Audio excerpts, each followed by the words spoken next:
Atos dos Apóstolos. Capítulo 26. Apolo em Corinto. Depois de deixar Corinto, o seguinte ponto de trabalho de Paulo foi Éfeso. Ele estava a caminho de Jerusalém a fim de assistir a uma festividade que se aproximava, e sua permanência em Éfeso foi necessariamente breve. Discursou aos judeus na sinagoga, e tão favorável foi a impressão exercida sobre eles que insistiram para que continuasse seu trabalho entre eles.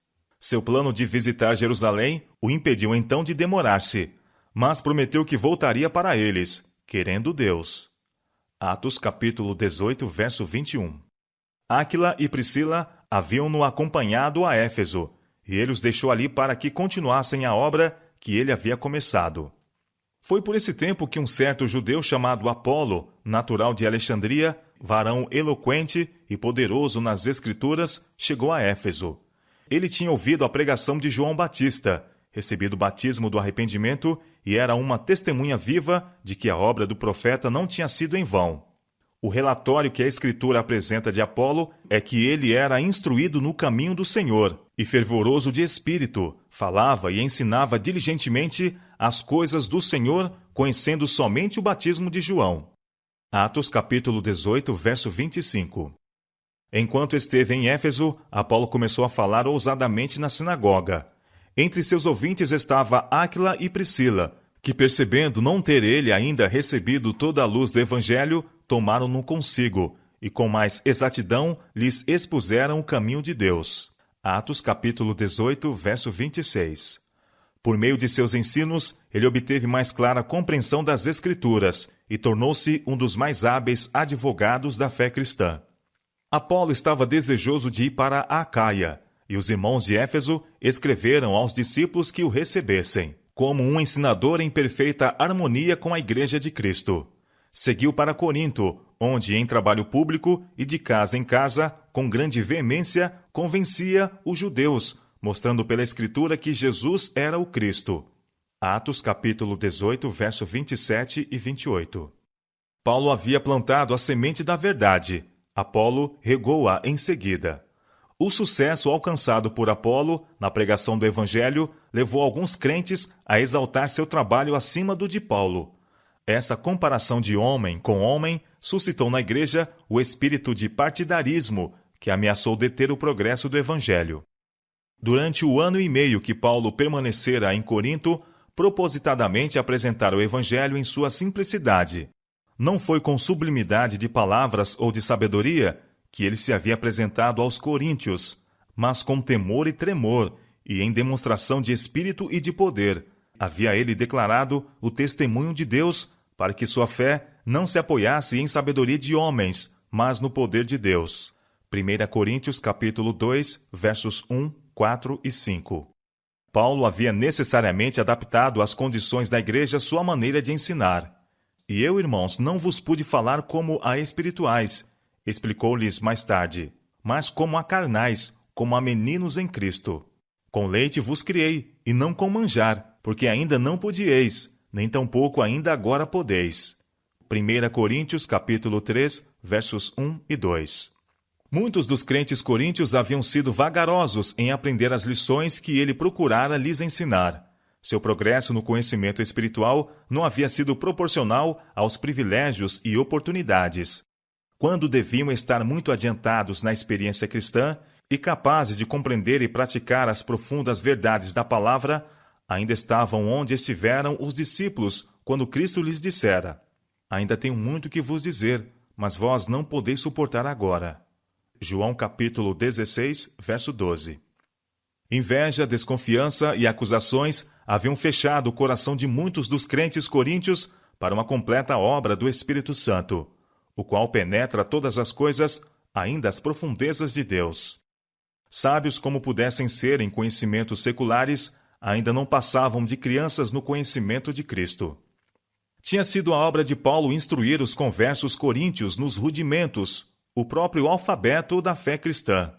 Havia ele sido obrigado a instruí-los como a pessoas ignorantes das operações do poder divino sobre o coração.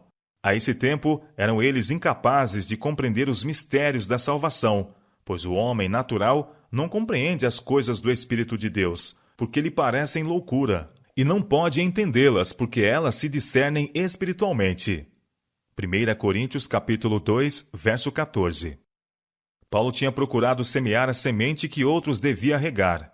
Os que viessem depois dele deviam continuar a obra do ponto em que ele a havia deixado, proporcionando luz e conhecimento espirituais no tempo devido, conforme a igreja fosse capaz de compreender. Quando o apóstolo se empenhou em sua obra em Corinto, sentiu que precisava introduzir da maneira mais cuidadosa as grandes verdades que lhes desejava ensinar. Ele sabia que entre seus ouvintes estariam crentes que se orgulhavam de teorias humanas, expositores de falsos sistemas de adoração que tateavam como cegos, esperando encontrar no livro da natureza teorias que pudessem contradizer a realidade da vida espiritual e imortal como revelada nas Escrituras. Sabia também que os críticos se esforçariam para controverter a interpretação cristã da palavra revelada, e que os céticos tratariam o Evangelho de Cristo com zombaria e escárnio. Enquanto se esforçava por levar as pessoas para o pé da cruz, Paulo não se aventurava a repreender diretamente os licenciosos ou mostrar quão abominável era o pecado deles aos olhos de um Deus santo. Antes expunha diante deles o verdadeiro objetivo da vida e procurava imprimir-lhes na mente as lições do Divino Mestre, as quais, se recebida, os levantariam do mundanismo e do pecado para a pureza e justiça. Frisou especialmente a piedade prática e a santidade que deviam alcançar os que desejassem ser considerados dignos de um lugar no reino de Deus. Almejava ver a luz do Evangelho de Cristo, afastando-lhes as trevas do Espírito, para que pudessem ver quão ofensivas eram à vista de Deus suas práticas imorais. Por isso, a ênfase de seus ensinos entre eles era Cristo e este crucificado. Procurava mostrar-lhes que seu mais fervoroso estudo e sua maior alegria deviam ser a maravilhosa verdade da salvação mediante o arrependimento para com Deus e a fé no Senhor Jesus Cristo. Os filósofos se desviam da luz da salvação, porque ela expõe à vergonha suas orgulhosas teorias. Os mundanos recusam a recebê-la, porque ela tende a separá-los de seus ídolos terrestres. Paulo viu que o caráter de Cristo precisava ser compreendido antes que os homens pudessem amá-lo ou contemplar a cruz com os olhos da fé. Nesse ponto, deve começar o estudo, que será a ciência e o cântico dos remidos através de toda a eternidade. Somente à luz do Calvário pode o verdadeiro valor de uma pessoa ser avaliado. A enobrecedora influência da graça de Deus muda a disposição natural do homem. O céu não seria um lugar desejável à mente carnal. Seu coração natural, não santificado, não sentiria nenhum interesse para esse puro e santo lugar. E se lhes fosse possível ali entrar, nada encontrariam com que se identificar. As tendências que controlam o coração natural devem ser subjugadas pela graça de Cristo, antes que o homem caído esteja em condições de entrar no céu e partilhar da comunhão com os anjos puros e santos. Quando o homem morre para o pecado e passa a viver nova vida em Cristo, divino amor enche-lhe o coração.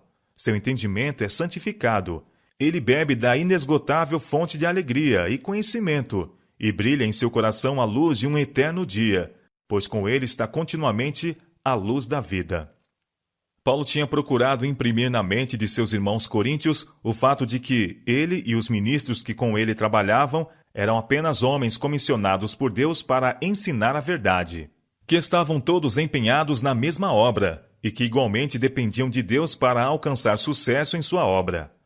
A discussão que se levantara na igreja com respeito ao mérito relativo de diferentes ministros não era do plano divino, mas foi o resultado de acariciarem os atributos do coração natural.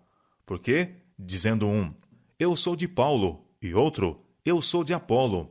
Porventura não sois carnais? Pois quem é Paulo e quem é Apolo, senão ministros pelos quais crestes e conforme o que o Senhor deu a cada um? Eu plantei, Apolo regou, mas Deus deu o crescimento. Pelo que nem o que planta é alguma coisa, nem o que rega, mas Deus que dá o crescimento. 1 Coríntios capítulo 3, versos 4 a 7. Foi Paulo quem primeiro pregou o evangelho em Corinto e organizou a igreja ali. Essa era a obra que o Senhor lhe havia designado. Mais tarde, pela direção de Deus, Outros obreiros foram admitidos para ocupar seu lugar e cargo. A semente semeada devia ser regada, e isso Apolo devia fazer. Ele seguiu a Paulo em sua obra, a fim de dar instruções posteriores e ajudar a semente a se desenvolver. Ele logrou alcançar o coração do povo, mas foi Deus que deu o crescimento. Não é o poder humano, mas o divino que atua para a transformação do caráter. Nem os que plantam, nem os que regam promovem a germinação da semente. Trabalham sob a orientação de Deus, como instrumentos por ele indicados, com ele cooperando em sua obra. Ao obreiro mestre pertence a honra e a glória que vem com o sucesso. Nem todos os servos de Deus possuem os mesmos dons, mas são todos obreiros a seu serviço. Cada um deve aprender do grande mestre e então comunicar o que aprendeu. Deus deu a cada um de seus mensageiros uma obra individual. Há diversidade de dons, mas todos os obreiros devem coordenar-se em harmonia, controlados pela santificadora influência do Espírito Santo. Ao tornarem conhecido o Evangelho da salvação, muitos ficarão convencidos e se converterão pelo poder de Deus. A colaboração humana está oculta com Cristo em Deus, e Cristo aparece como o que leva a bandeira entre 10.000, como aquele que é totalmente desejável. Ora, o que planta e o que rega são um, mas cada um receberá o seu galardão segundo o seu trabalho, porque nós somos cooperadores de Deus, vós sois lavoura de Deus e edifício de Deus. 1 Coríntios capítulo 3, versos 8 e 9. Nesta passagem, o apóstolo compara a igreja a um campo cultivado, em que o lavrador cuida da vinha do Senhor. Também a compara a um edifício, o qual cresce para templo santo do Senhor. Deus é o arquiteto, e a cada um ele indicou o respectivo trabalho. Todos devem trabalhar sob a sua supervisão, permitindo-lhe agir em favor de seus obreiros e por intermédio deles. Ele lhes dá o tato e a habilidade, e se aceitarem suas instruções, coroa-lhes os esforços com sucesso. Os servos de Deus devem trabalhar unidos, coordenando-se em bondade e cortesia mútua, preferindo-se em honra uns aos outros. Romanos capítulo 12, verso 10. Não deve haver indelicado criticismo, nem o desejo de fragmentar a obra de outros. Não deve haver partes separadas. Cada pessoa a quem o Senhor confiou uma mensagem tem sua obra específica. Cada um tem sua própria individualidade, que não deve diluir-se na de outro. Não obstante, cada um deve trabalhar em harmonia com seus irmãos. Em seu trabalho, os obreiros de Deus devem ser essencialmente uma unidade. Ninguém deve colocar-se como padrão, falando desconsideradamente a respeito de seus companheiros, ou tratando-os como se eles fossem inferiores. Sob o cuidado de Deus, cada um deve desincumbir-se da tarefa que lhe foi indicada, devendo contar com o respeito, amor e animação dos outros obreiros. Unidos, devem conduzir a obra rumo à sua terminação. Esses princípios são muito frisados na primeira carta de Paulo à igreja de Corinto. O apóstolo refere-se aos ministros de Cristo como despenseiros dos ministérios de Deus, e com respeito à sua obra declara: requer-se nos despenseiros que cada um se ache fiel. Todavia, a mim muito pouco se me dá de ser julgado por vós, ou por algum juiz humano. Nem eu tampouco a mim mesmo me julgo, porque eu nada me sinto culpado, mas nem por isso me considero justificado, pois quem julga é o Senhor. Portanto, nada julgueis antes do tempo, até que o Senhor venha, o qual também trará à luz as coisas ocultas das trevas, e manifestará os desígnios dos corações. E então cada um receberá de Deus o louvor. 1 Coríntios capítulo 4, versos 1 a 5. A ninguém é dado julgar entre os diferentes servos de Deus. Somente o Senhor é o juiz da obra do homem, e a cada um dará a ele a justa recompensa. Continuando, o apóstolo se referiu diretamente à comparação feita entre seu trabalho e o de Apolo. Estas coisas, irmãos, apliquei-as figuradamente a mim mesmo e a Apolo, por vossa causa, para que por nosso exemplo aprendais isto. Não ultrapasseis o que está escrito, a fim de que ninguém se ensoberbeça a favor de um em detrimento de outro. Pois quem é que te faz sobressair? E que tens tu que não tenhais recebido? E se o recebe, por que te vanglorias, como se o não tiveras recebido? 1 Coríntios capítulo 4, versos 6 e 7. Paulo passa a expor claramente, perante a igreja, os perigos e dificuldades que ele e seus companheiros haviam pacientemente suportado no serviço para Cristo. Até esta presente hora, declarou ele, sofremos fome e sede, e estamos nus, e recebemos bofetadas, e não temos pousada certa. E nos afadigamos, trabalhando com nossas próprias mãos. Somos injuriados, e bendizemos. Somos perseguidos, e sofremos. Somos blasfemados, e rogamos. Até ao presente temos chegado a ser como o lixo deste mundo, e como a escória de todos. Não escrevo estas coisas para vos envergonhar, mas admoesto-vos como meus filhos amados, porque ainda que tivesseis 10.000 aios em Cristo, não teríeis contudo muitos pais, porque eu, pelo Evangelho, vos gerei em Jesus Cristo. 1 Coríntios capítulo 4, versos 11 a 15. Aquele que envia obreiros evangelistas como seus embaixadores é desonrado quando se manifesta entre os ouvintes um tão forte apego a algum pastor favorito, a ponto de haver má vontade em aceitar os trabalhos de outro mestre. O Senhor envia auxílio a seu povo nem sempre da maneira por que eles preferem, mas sim conforme as suas necessidades, pois os homens são curtos de vista e não podem discernir o que é para seu maior bem. É raro ter um pastor todas as qualidades necessárias para aperfeiçoar uma igreja em todas as exigências do cristianismo. Por isso, Deus muitas vezes lhes envia outros pastores, possuindo cada qual habilitações em que os outros eram deficientes. A igreja deve acolher com gratidão esses servos de Cristo, da mesma forma que acolheria o próprio Senhor. Deveriam procurar tirar das instruções que cada ministro lhes proporciona da palavra de Deus todo o benefício possível. As verdades apresentadas pelos servos de Deus devem ser aceitas e apreciadas com docilidade e humildade, mas ministro algum deve ser idolatrado. Mediante a graça de Cristo, os ministros de Deus são feitos mensageiros de luz e bênção.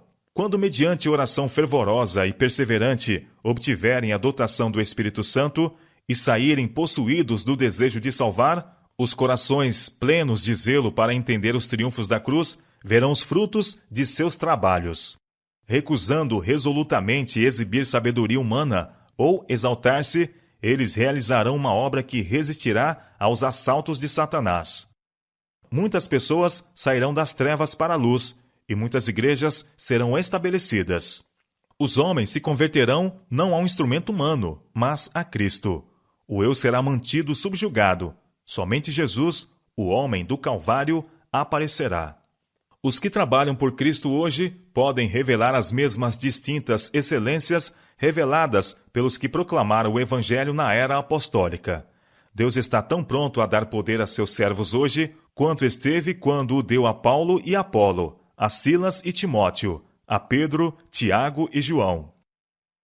Nos dias dos apóstolos, haviam algumas pessoas mal orientadas que diziam crer em Cristo, mas se recusavam a demonstrar respeito aos seus representantes. Declaravam que não seguiam mestres humanos, mas eram diretamente instruídos por Cristo, sem a ajuda dos ministros do Evangelho.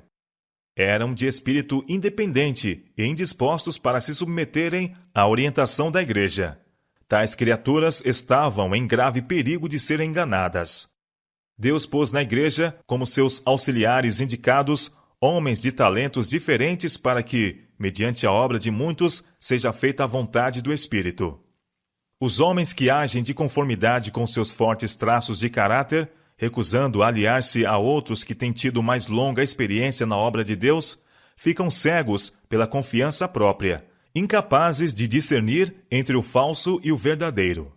Não é seguro escolher tais pessoas para líderes na igreja, pois seguirão seu próprio juízo e planos, sem consideração pelo juízo de seus irmãos. É fácil para o inimigo agir por intermédio dos que, necessitando eles próprios de conselho a cada passo, se encarregam do cuidado dos salvos em sua própria força, sem ter aprendido a mansidão de Cristo. Impressões apenas não são guias seguros no cumprimento do dever. Muitas vezes, o inimigo persuade os homens a crer que Deus é que os está guiando, quando na realidade estão seguindo apenas um impulso humano. Mas, se vigiarmos cuidadosamente e tomarmos conselho com nossos irmãos, ser-nos-á dada compreensão da vontade do Senhor, pois a promessa é: guiará os mansos retamente, e aos mansos ensinará o seu caminho. Salmo capítulo 25, verso 9. Na primitiva igreja cristã, havia alguns que recusavam reconhecer a Paulo ou a Apolo, mas consideravam Pedro seu guia. Afirmavam que Pedro tinha estado na maior intimidade de Cristo, quando o Mestre esteve na terra, ao passo que Paulo fora um perseguidor dos crentes. Suas opiniões e sentimentos estavam atados ao preconceito. Não mostravam a liberalidade, a generosidade e brandura que revelam estar Cristo habitando no coração. Havia o perigo desse espírito de partidarismo resultar em grande mal para a igreja cristã, e Paulo foi instruído pelo Senhor a usar palavras de fervorosa admoestação e solene protesto. Aos que diziam: eu sou de Paulo, e eu de Apolo, e eu de Cefas, e eu de Cristo, o apóstolo interrogava: está Cristo dividido? Foi Paulo crucificado por vós, ou fostes vós batizados em nome de Paulo? 1 Coríntios capítulo 1, versos 12 e 13. Ninguém se glorie nos homens, suplicava ele, porque tudo é vosso. Seja Paulo, seja Apolo, seja Cefas, seja o mundo, seja a vida, seja a morte, seja o presente, seja o futuro, tudo é vosso, e vós de Cristo, e Cristo de Deus. 1 Coríntios capítulo 3, versos 21 a 23. Paulo e Apolo estavam em perfeita harmonia. O último ficou desapontado e magoado por causa da dissensão na igreja de Corinto. Não tirou vantagem da preferência a ele mostrada, nem a encorajou, mas apressadamente deixou o campo da contenda. Quando mais tarde, Paulo insistiu com ele para que tornasse a visitar Corinto, ele declinou e não voltou a trabalhar ali por muito tempo, até que a igreja tivesse alcançado melhor estado espiritual.